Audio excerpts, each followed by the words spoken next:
Daily Trust News Center. This is the News Hour.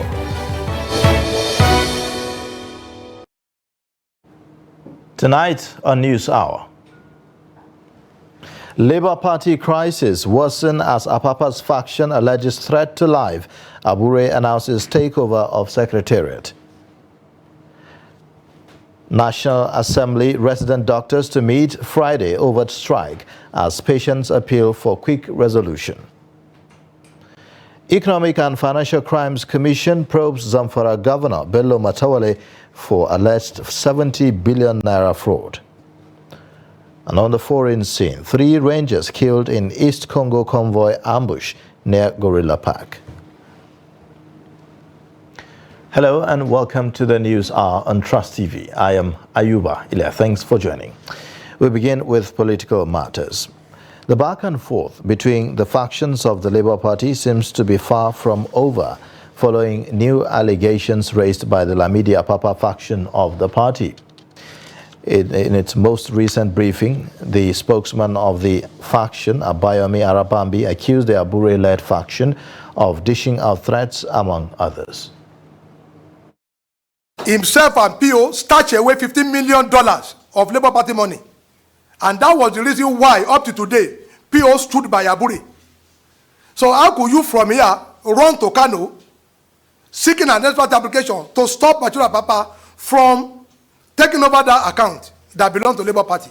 We just need to break the news before they will now begin to twist fact to the public that Abure has made Labour Party to lose that single governor that we have in Nigeria now. That is Alessoti of Abia, because the Federal Court in Kano has ruled that we did not comply with the electoral that said you ought to submit your membership register to INEC 30 days before primary, so that they will know it is your member that elected your representative. But these are the things we failed to do because Abure was busy collecting money, our money, to his personal account in Kodafan with Mr. Peter Obi.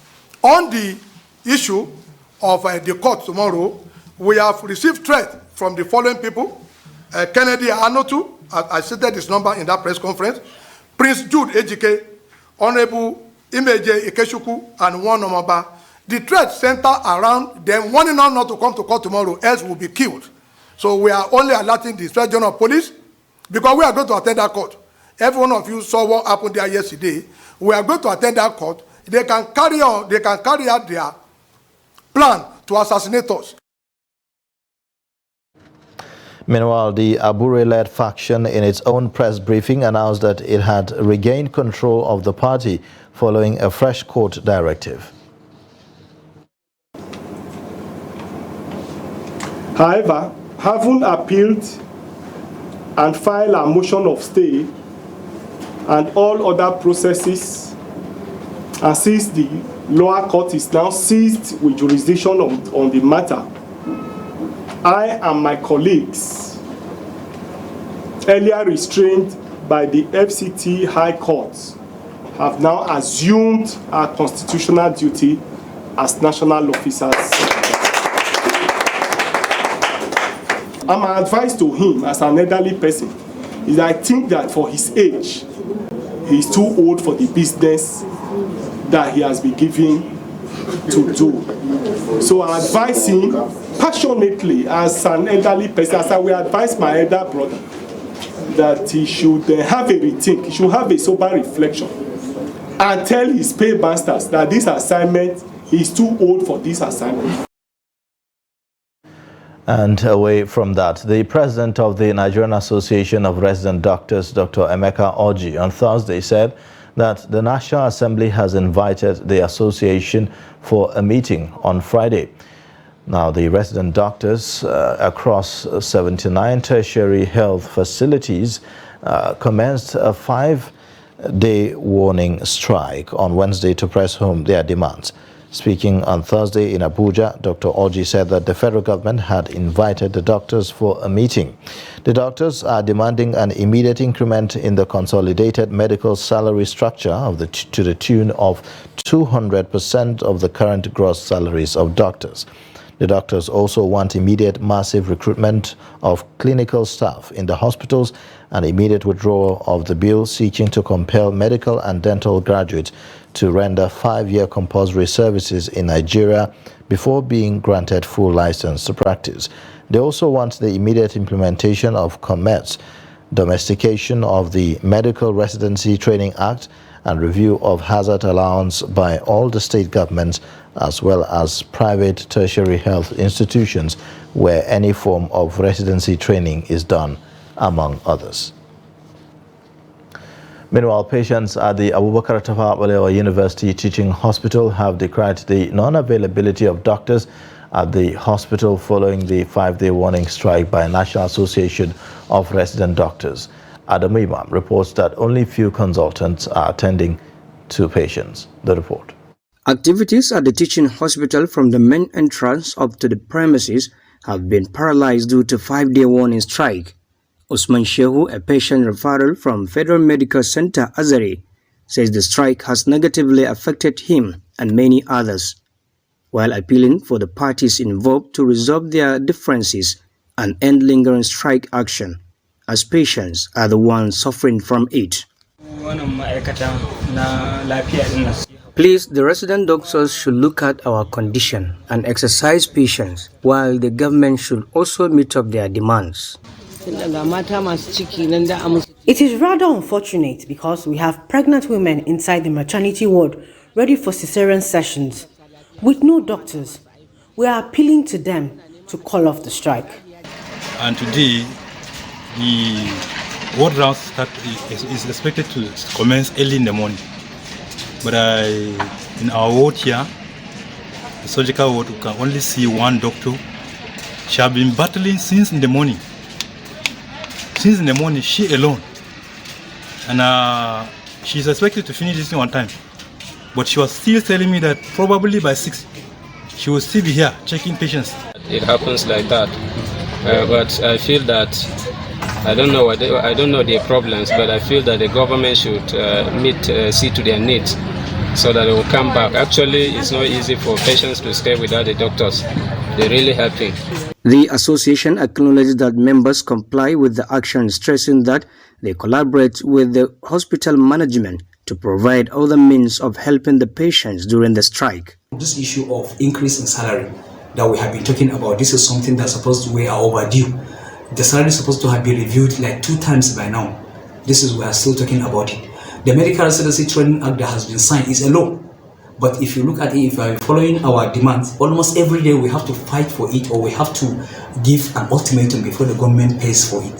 So while we should be optimistic that probably with the new administration we have to give them benefit of doubt, probably they can be able to address most, if not all, but most of our demand. The striking doctors agree on the action they took, saying their carry-over demands will be pursued with the incoming administration. Adam Imam, Trust TV News, Bauchi.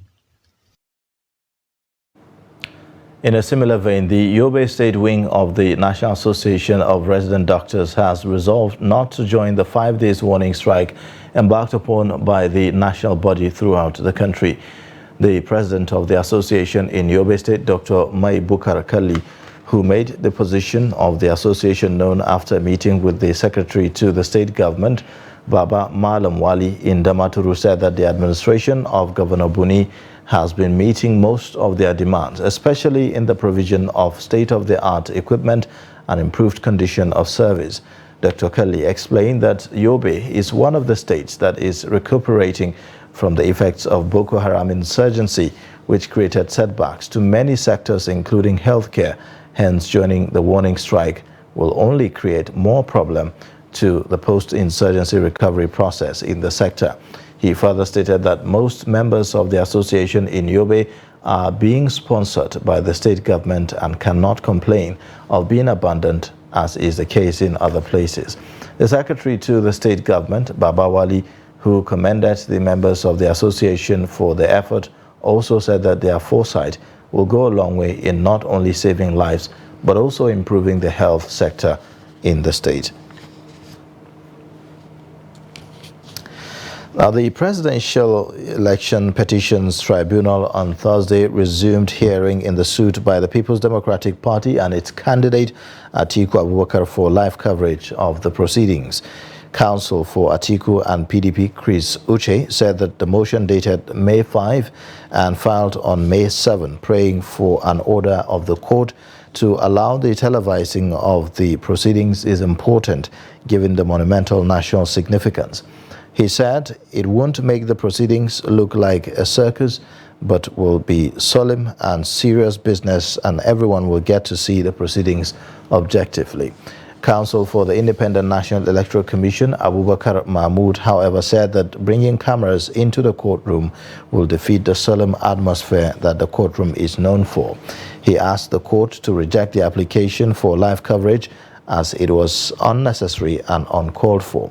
Counsel for APC's presidential candidate, Bola Tinubu Wole Olanipekun, in his argument, found it surprising that the application will be brought by the petitioner in the first place, stating that they are in court for serious business. The court reserved ruling in Atiku's application for live broadcast of proceedings. The court will deliver its ruling on Friday, May 19, on the same day that a similar application by the Labour Party will be heard. Now, a coalition of civil society organizations has unveiled an independent National Unity and Reconciliation Committee on the outcome of the just concluded general elections. While on advocacy visit to religious and traditional leaders in some northwestern states, the group canvassed the need to immediately intervene between various aggrieved groups who feel dissatisfied with the outcome of the election. Trust TV's correspondent, Idris Dibrin, reports. Across many parts of the country, some are still celebrating their victory from the just concluded general elections, while others are trying to come to terms with their loss.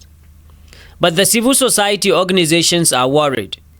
They felt that the nation's peace and security may be under threat. In the wake of the outcome of the 2023 elections, which really left a lot of people with so much concern and many agitations across the country. Some calling for the interim government, some calling for the taking over of the country by the military and the rest. So we feel that it's high time for us to embark on this mission to see how we can reconcile among different aggrieved constituencies of the people and to see how we can best understand ourselves through dialogue. The Independent National Unity and Reconciliation Committee was primarily formed to initiate dialogue among various aggrieved parties, and these traditional rulers, religious leaders and security experts are the chief whips behind the reconciliation projects. We'll work together with you to ensure that you achieve the goal of building a strong Nigeria, a Nigeria that is united despite our own differences, a Nigeria that is reconciled. Nigeria cannot be broken. Maybe if you don't know it, maybe if you are in your small bias or you are in your small canoe, and somebody comes to tell you that he's going to break Nigeria, you may believe him. For me, who has traveled the length and breadth of Nigeria, if you tell me you want to break Nigeria, I laugh at you. I go to deep slumber. I go to sleep. You only want to do cheap bargain. Part of the committee's terms of reference is to promote religious and ethnic tolerance among Nigerians, liaise with the National Peace Committee in order to add strength to political cooperations among all parties in the country. It is only in Nigeria running of governance is so expensive. It's the most cost thing that we have ever experienced. Because our politicians have failed to realize this, and because they are enjoying it. And that is why you see that they continue to provide security for one rather than security for all. According to the Emir of Daura, Alhaji Umar Farouk, ensuring the nation's peace and security is non-negotiable. It should be seen as a tax by all Nigerians. My dear colleagues, if we fail to unite ourselves, if we fail to fear God, if we fail to unite Nigeria, how will the nation prosper? If Nigeria failed, where do we go? Take a look at what happened in Libya. Look at what is happening in Cameroon. They are all devastating. Nigeria must be one. As they embark on this independent national assignment, expert and opinion leaders are however hopeful that this commitment will be accompanied by stability and economic security throughout the country. Idris Jubrin, Trust TV News, Kanu.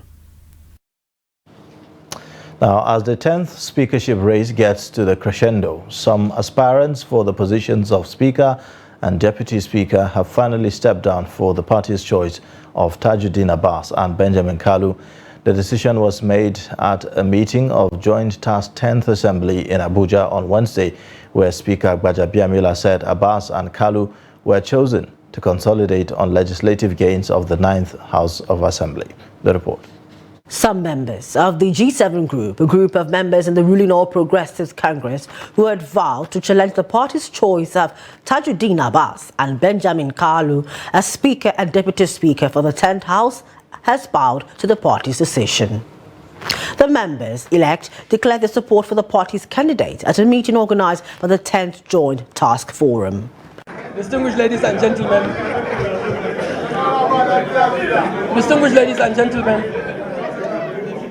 I thank you so much for accepting us in good faith. And I want to assure you that the three of us here will join hands with you to deliver this project. Earlier, the Speaker of the House, Femi Gbajabiamila, while addressing members of the group, said the choice of Abbas and Kalu by the party is to ensure the consolidation of the legislative gains made so far by the 9th House of Assembly. My core belief, is that if you come here on the platform of a party, there's a saying all over the world, even in the most advanced democracy, that your party is always supreme. You will disagree with your party, just like people will disagree amongst family members. At the end of the day, it is the party is an organized structure. In their address, Abbas and Kalu promised to ensure legislative and executive cooperation, which in turn will transform into dividends of democracy for members and their various constituencies. If you are here to take dividend of democracy to a people, believe me, honorable colleagues, rebellion against government shouldn't be one of those things that you should concentrate on. What we need is constructive engagements. What we need is a guided cooperation between the two tiers of government. Because you will not achieve alone, but we will join our hands to your own hands, and will help you uphold the problems of your constituency, making sure that inequalities that exist between the old ranking members and the new members are dissolved, so that participatory inequalities will be ended, where the voices of various constituencies will be heard. With these endorsements coming from some members of the G7, it has further depleted the ranks of lawmakers who have vowed to offset the choice of the party. Meanwhile, the All Progressives Congress anointed candidate for the President of the 10th Senate, Godswill Akpabio, has admonished members-elect to respect and be mindful of the government while conducting their affairs. I just want to congratulate my colleagues here for their election to the 2023 House of Representatives, and to let you know that yesterday I met the party and I left only one sentence or thereabout. My late mother told me that I should be aware of the 3 G's. The first G is God. The second G is gone. And the third G is government. May you conduct your affairs mindful of the admonition of my late mother by respecting the 3 G's, particularly respect the government. Akpabio and other APC choices for the 10th NAS leadership are gradually having a clear path to victory with the latest moves in the party.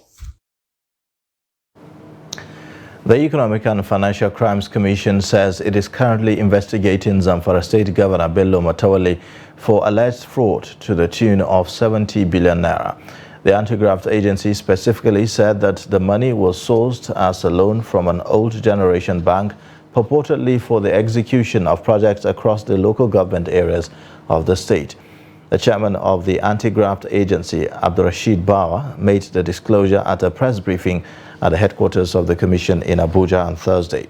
He said the money was allegedly diverted by the governor through proxies and contractors who received payment for contracts that were not executed. The anti-graft agency boss told reporters that the commission's investigations so far revealed that more than 100 companies had received payments from the funds with no evidence of service rendered to the state. According to him, some of the contractors who had been invited and quizzed by the commission made sterling revelations on how they were allegedly compelled by the governor to return the funds received from the state coffers back to him through his aides after converting the same to the United States dollars.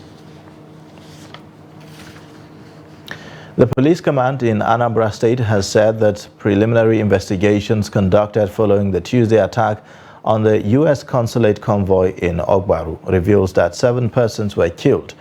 Of the 7, 3 were U.S. consulate officials and 4 mobile police escorts. Speaking further on the development on Thursday, Anambra State Commissioner of Police Echeng said a joint security task force comprising police tactical teams from the state command and troops of the Nigerian Army and Navy raided the suspect's hideout camp in Ogbaru local government area. According to him, the security operatives, upon arrival at a deserted camp, which was razed down, they arrested 2 persons of interest who are currently under interrogations by the police. During the press briefing at the State Police Command headquarters, the Commissioner of Police in the state, Echeng, stated that the victims were on a mission to assess the impact of erosion in Ogbaru local government area. The police chief said that further investigations are underway and findings will be shared with the public in due time. The Deputy Governor of Plateau State, Sonny Chodin, has visited the traditional ruler of Mangu local government area of the state to sympathize with the families of those who lost their loved ones.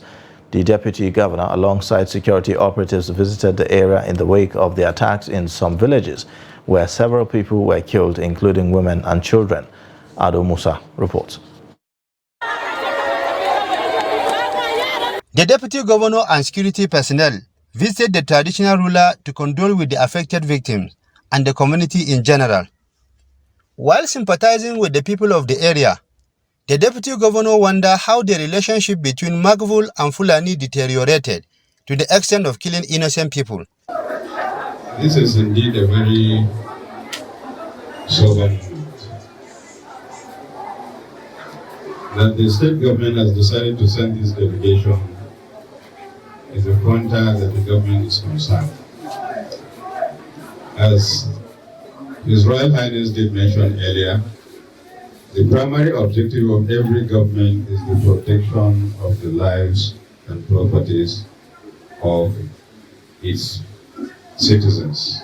The traditional ruler of Mangu, Ilu Hrise, also expressed shock over the incident, despite the recent meeting between the leadership of Miyetti Allah Cattle Breeders Association of Nigeria, Magban, and farmers in his palace. I had a meeting in this hall with the Aglos and the Miyetti Allah. And we all discussed and we agreed that there has been peaceful coexistence between us. There has even been intermarriages between us.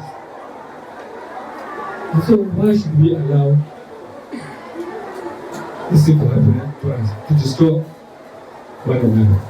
The national president, Mogavul Development Association, Joseph Gwankat, disclosed to journalists that the death toll of the incident has risen to 85, as the search for missing persons continues in the affected communities. You had the statistics that they buried 50 and there is 35. So you put the two together, it give you a simple arithmetic is over 80. And we have not even had the statistics around Panyam Gindri axis. So it's still ongoing. But for now, over 80 people have been killed, houses burned, farms ravaged, and you can see that people are displaced. Children, they don't have any place to go again. So many villages. So that's where we are now. And the situation is very, very terrible. I'm happy that government has come today. Nema was there, Sema was there. I pray that they will do something to help these people out. Hundreds of people, including women and children, have been displaced following the attack, with many of them taking refuge in various communities.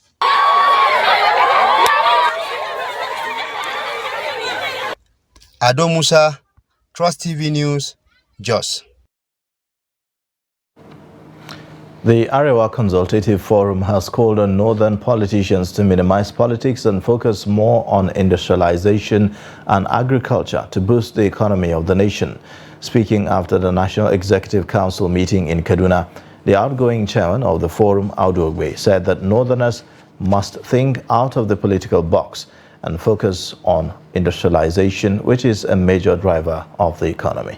The report.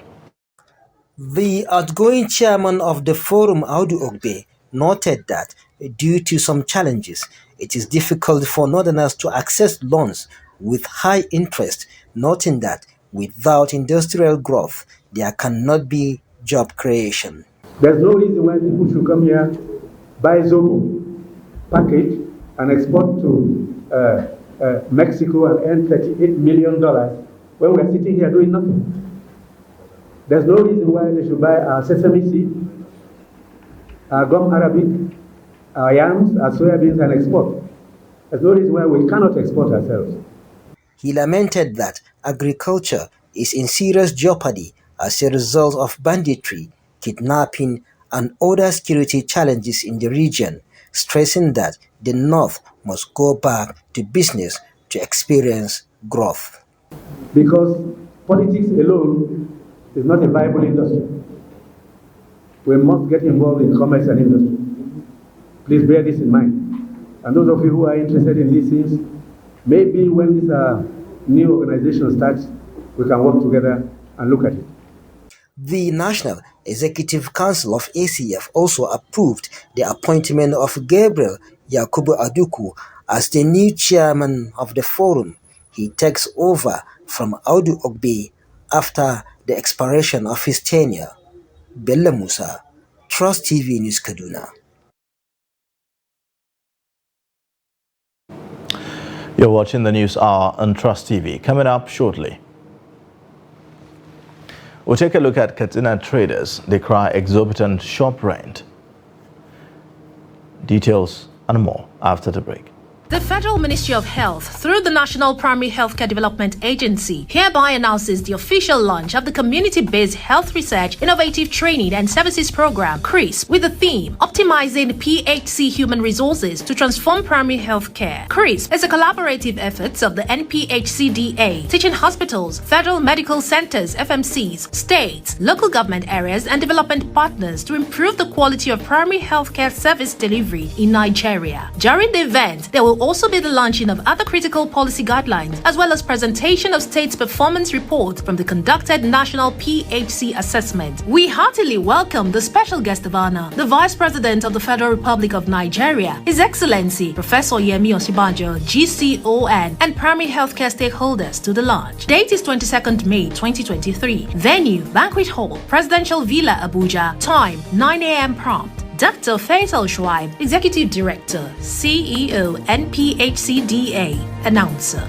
The launching and presentation of two new books, State of Repair, How Muhammadu Buhari Tried to Change Nigeria for Good by Anthony Goldman, and The Legacy of Muhammadu Buhari by Senator Abu Ibrahim, is scheduled as follows. Venue, State House Conference Center, Aso Rock Villa.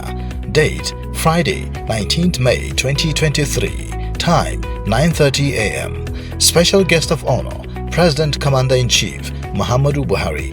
Chairman of the occasion, His Excellency Nana Ado Dankwa Akufo-Addo, President of the Republic of Ghana. Expected at the event are His Excellency Asiwaju Bola Ahmed Tinubu, President-elect, and His Excellency Senator Kashim Shettima, the Vice President-elect. Attendance will be strictly by invitation. Announcer, Ambassador Babagana Kingibe, GCON, Chairman, Organizing Committee.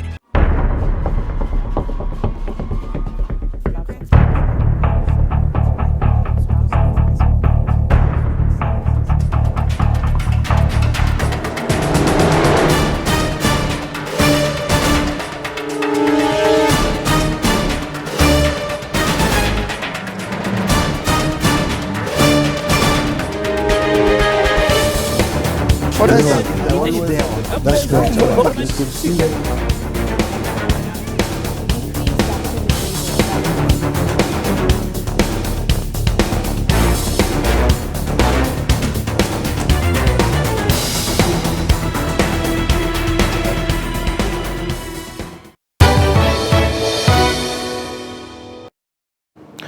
Welcome back. You are still watching the News Hour on Trust TV. Now let's take a look at the headlines again. Labour Party crisis worsen as Apapa's faction alleges threat to life. Abure announces takeover of Secretariat. National Assembly resident doctors to meet Friday over strike as patients appeal for quick resolution. Now, moving on. Some aggrieved youths in Maigana, Soba local government area have raided a police station and killed a suspected motorcycle thief. Security sources explain that Sani Adamu, aged 25, from Haing Iche village, was suspected to have convinced his cousin, Abubakar Haruna, aged 20, to carry him on his motorcycle to a nearby village where he hit him on his head and subsequently slaughtered him before stealing his motorcycle. The source added that the aggrieved youths descended on the police station in hundreds and overpowered the few officers on duty, despite tear gas and sporadic shooting in the air to disperse them. A resident of the area stated that Sani Adamu, who he disclosed that a resident of the area stated that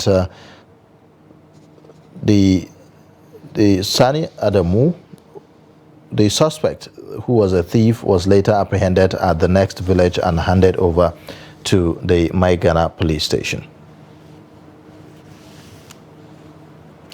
The Federal Ministry of Health is set to launch a community-based health research innovative training and services program to enhance posting of resident doctors to rural areas.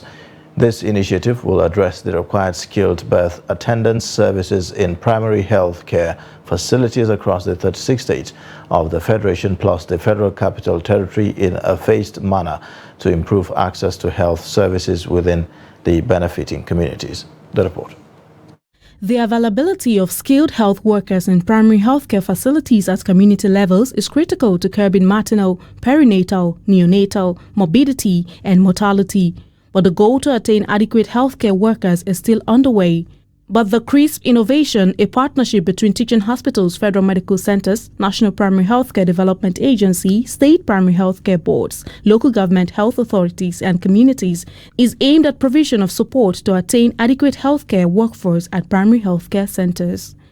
The Executive Director, NPHCDA, Dr. Faisal Shoaib, says the intervention focuses on increasing, retaining and improving the quality, adequacy, competency and distribution of a committed multidisciplinary primary healthcare force that includes facility outreach and community-based health workers supported through effective management supervision and appropriate compensation. This means that the CRISP resident doctors from the engaged teaching hospitals and federal medical centers will be deployed to the primary healthcare facilities to support service provision and on-the-job capacity building of primary healthcare workers.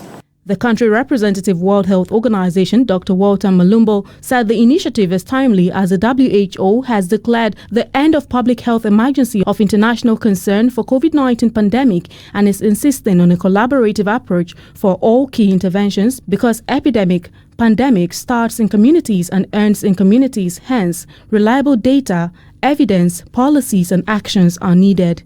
Calling for member states to consider lack of access to vaccination as human rights violation. Women dying while giving birth should be reported as human rights violation. Also, the UNICEF country representative Christian Monduate, who was represented by the Chief of Health, Dr. Eduardo Celedes, noted that neonatal mortality has not been reduced, and despite the problems, less than 5 mortality is still prevalent where 1 out of 10 children die before the end of 5 years. For pregnant women having access to a skilled birth attendant during the moment of delivery, the national average is 51%, so it's 1 out of 2 women. But however, this hides a lot of inequalities within different states and even within the states. The community-based health program focuses on addressing the human resource for health gaps in primary healthcare centers across community levels in the country. Aisha Salihu, Trust TV News, Abuja. The chairman, National Population Commission, Nasir Isa Kwara, on Thursday said 200 billion naira has been spent so far on preparations for the postponed 2023 housing and population census. Isa Kwara said this in Abuja during a breakfast meeting with media executives. The NPC chairman said that though 800 billion naira was budgeted for the exercise, only 224 billion naira was presently released by the federal government. President Muhammadu Buhari postponed the census after several meetings with stakeholders in late April. The government said that the incoming administration of President-elect Bola Ahmed Tinubu will decide on the date the exercise will hold. The NPC, after the official announcement of the postponement, told reporters that the exercise was postponed to calm tension in the country. The federal government on Thursday flagged off a workshop for 7,500 independent monitors of the National Social Investment Program, NSIP. The workshop is aimed at building the capacity of the monitors in order to enable effective delivery of their mandate. Noel Samson, who was present at the flag-off ceremony in Abuja, has more.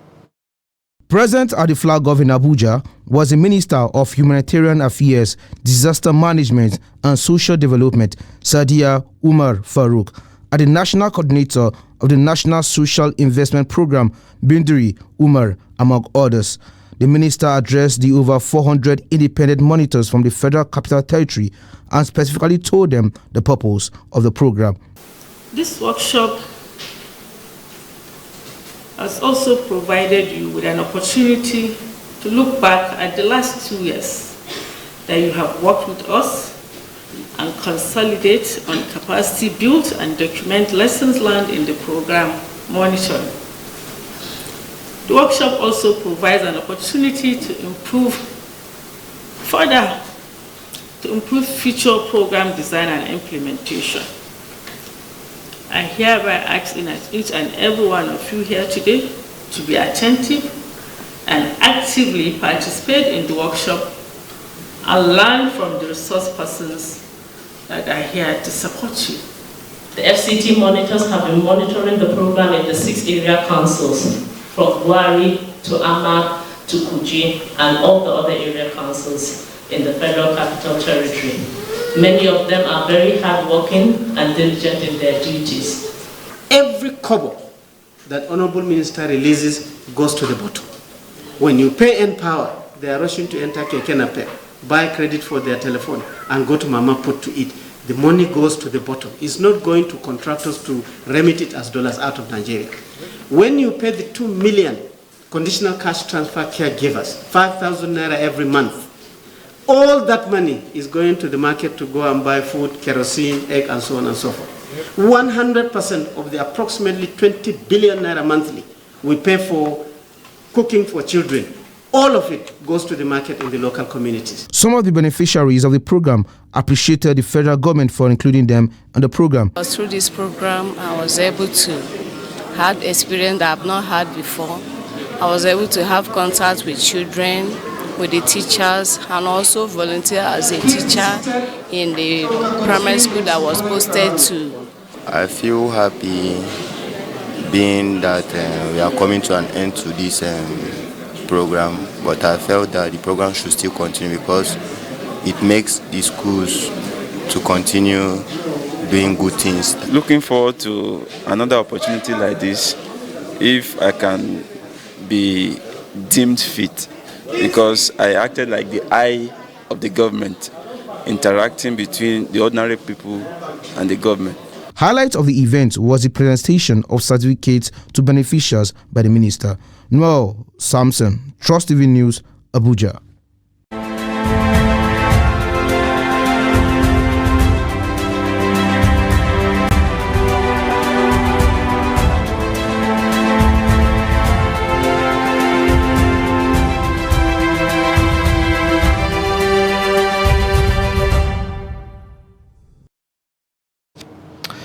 The high cost of living has again come to the fore as residents of Benue State cry out to the incoming administration at the federal and state level to change the situation. Jimmy Azande reports that residents are no longer finding it easy to cope with daily needs because of the high cost of goods and services. The report. We want government to do something about human being and human everything will be human, so that everybody must be there. Because it's not one person supposed to be there. Everybody's supposed to be there based on human being. Like Pascal Hanfa, many residents of the state are lamenting what they describe as the unbearable cost of living. At the markets, the traders are lamenting poor patronage occasioned by lack of money or its depreciation value. They said it is no longer business as usual for many families. One of the transportation and all these people who gather for say produce whatever they call it. They don't keep up prices, billing. They don't have normal price to pay them. Sometimes they collect. Just some place man they'll call you. Come on, go to like 1911. That carry card, they'll call you like 30K. You want passing how much you will pay for your choice. And all these things now like this now for the honor of the place. And they'll count everything and you pay everything. That's last you come and calculate. You know how business you come calculate how far, how much you can pay, how much you will save and give. All these things there is like one of the things that really make our things. This condition now, things hard us well. Or you buy goods now, to you to say amount where you buy now, my problem. Everything to cost. Just to manage life. We need the government help us for here so that they will make our business boom for us. Families have adjusted their living standards to suit the tough economic realities, yet it appears things are not working. Even to spend my children's school fees now, man, it's hard. But me, my work where they do, this Okada, you know what they do. Sometimes I get like 2,000 naira a day. This 2,000 naira a day, I get a day. Sometimes before I sell like 1,000, spend like 1,000 naira. But now only 500 naira they sell. Spend like 1,500. So the two costs well. So even though if you get money, man, the money no they get value. You get like 10,000 naira now before you know the 10,000 will finish. The residents also lamented that the Benue situation is aggravated by the non-payment of salaries and pensions to public employees in the state. With this development, they directed their complaints to the incoming government. On May 29th, Nigerians will have a new president and 28 new state governors. Many Nigerians who are worst hit by the troubling economy are hopeful things will change for the better.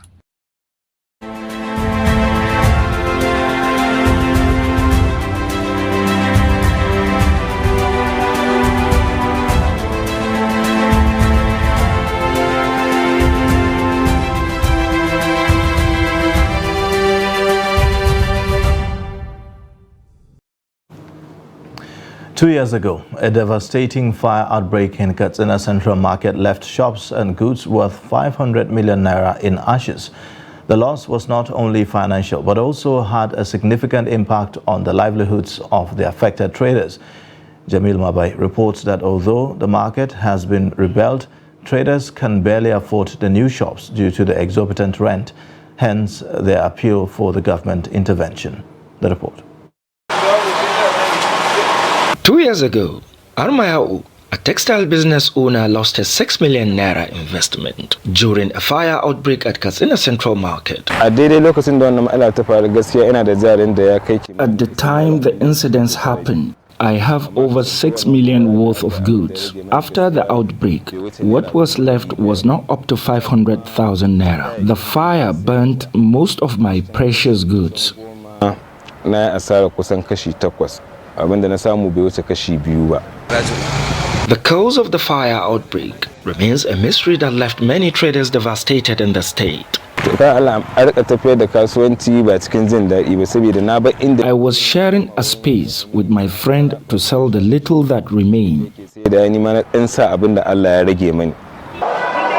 Government has stepped in to rebuild the market, but there is a catch. The cost of the new shops is exorbitant, leaving many traders unable to afford. Armaya's excitement was short-lived after seeing the price.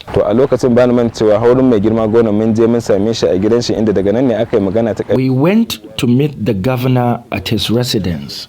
Government promised to build new shops for free, but things have taken a different dimension.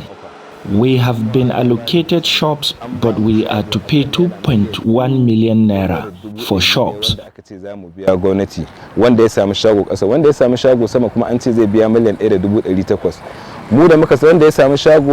400,000 naira down payment within 2 weeks. To be sincere, traders who became victims of the fire outbreak don't have 20,000 naira.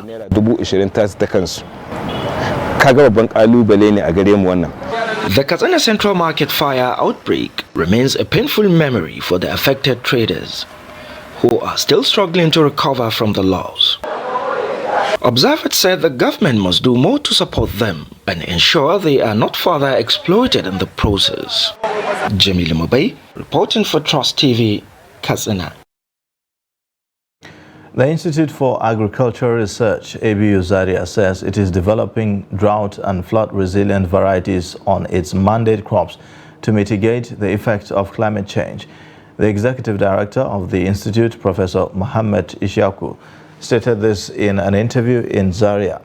Ishaku urged the federal government to support the initiative by urgently establishing a technology development center for effective transfer of knowledge. He said that the action will further enhance the technology not only to the Institute's mandate crops, but also in equipment and machinery prototypes, development and fabrication for the training of youths and women. On sustainable farming system adopted by most peasant farmers, Professor Faguji said that the team of scientists, having identified key constraints and opportunities for improving the system, recommends land use and soil conservation practices as ways to mitigate climate change. This is mitigative because this effect, as far as we are concerned, we are bearers of the brunt of climate change. Those people who contributed to climate change, Nigeria in particular, contributes only 1% of the total carbon that is responsible for all these changes. So Nigeria's contribution is not that significant, but we are bearing the brunt of these changes. So having gotten aware of the negative effect and we are experiencing it practically, we have to mitigate this effect. One of the ways of mitigation is development of new crop varieties that will be resilient enough to do as good, if not better, even in the light of those harsh conditions of drought or flood. And the other one is advising farmers, identifying those areas that can contribute to the global emission of carbon and advise them on safer practices. All are geared towards mitigation. Time now for us to take a quick break. The news hour continues shortly. Join us again.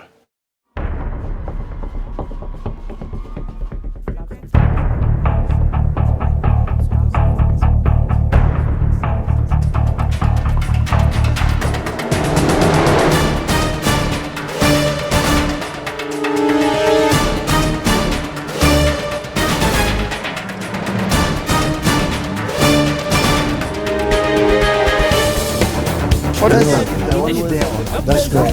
It's good to see you.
Welcome back from that break. Time now for us to take a look at business updates with Chiamaka Nwafo.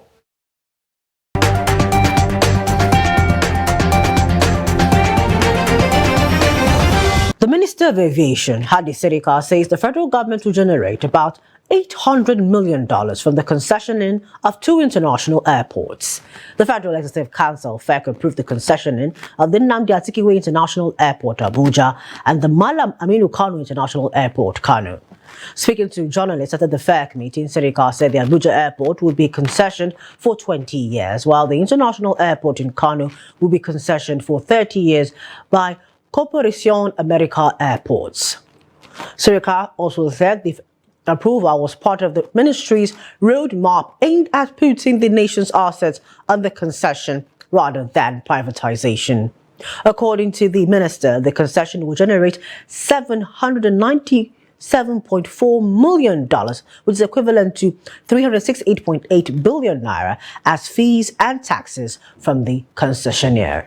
The United Nations has revealed that global growth in 2023 is likely to be less severe than previously expected due to resilient household spending in developed economies and recovery in China. The UN also revealed that global growth is now projected to slow from 3.1% in 2022 to 2.3% in 2023, an upward revision by 0.4 percentage points from the January forecast. Africa's growth is projected to decelerate slightly from 3.5% in 2022 to 3.4% in 2023 before returning to 3.5% in 2024. The UN disclosed this in its report titled World Economic Situation and Prospects as of mid-2023. However, UN warned that many countries in the region will face growing food insecurity, adding that despite declining international grain prices, a significant fraction of the population in Africa remains food insecure. And finally, Nigeria's telecom companies have commenced the complete execution of the recently mandated harmonized codes by the Nigerian Communications Commission, NCC. MTN, Airtel, Glo, and Nine Mobile have notified their millions of customers to utilize the new codes for conducting transactions. This is to enhance customer experience and streamline service delivery across all networks. The harmonization will make it easier for subscribers to perform transactions such as airtime recharge and data subscription. Earlier, the NCC had said that from May 17, 2023, all old codes used to recharge, subscribe for data, and check balance, among others, will cease functioning.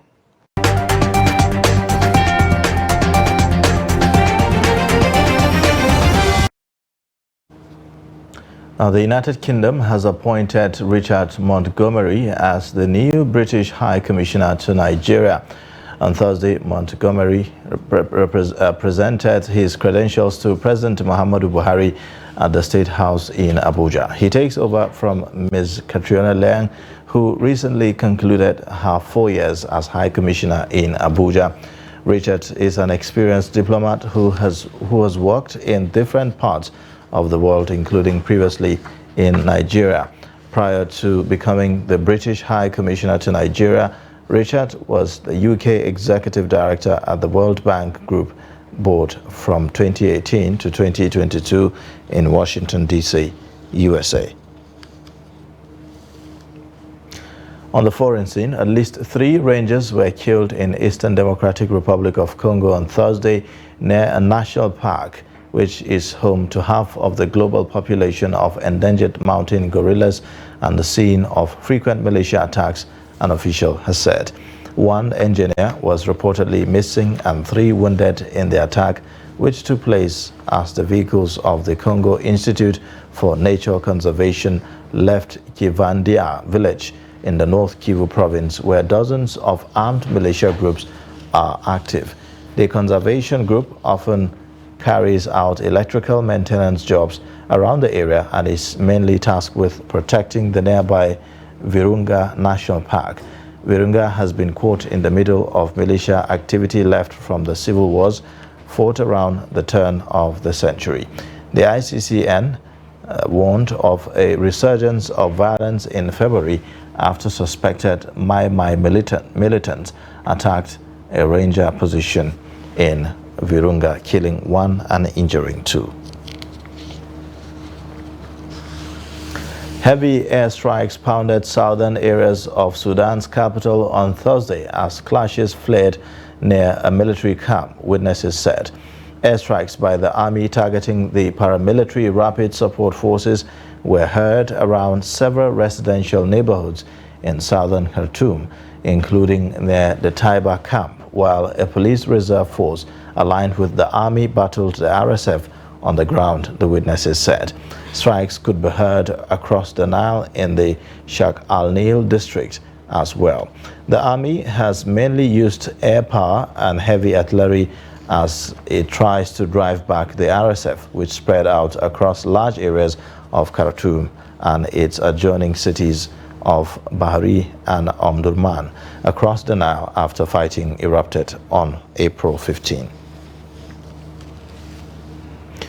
Let's now take a look at sports update with Adeni Ajishafe.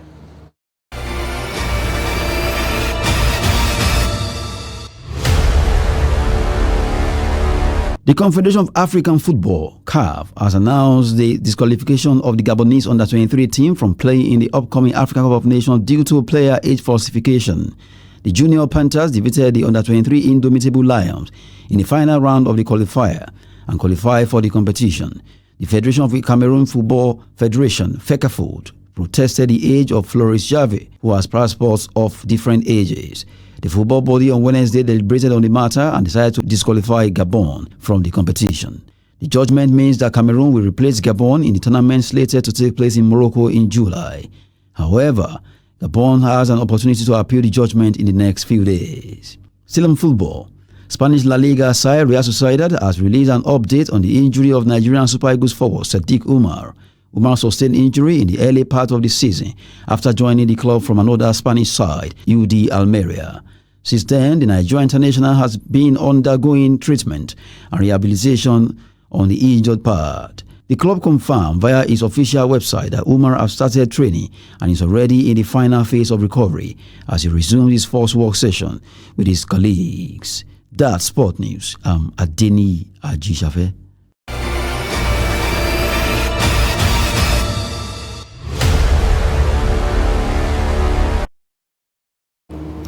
And that brings us to the end of the news hour for tonight. In case you've missed, you can always catch up across all our social media platforms. You can also watch us on our YouTube live stream. I am Ayuba Ilya. Thanks for watching. Bye for now.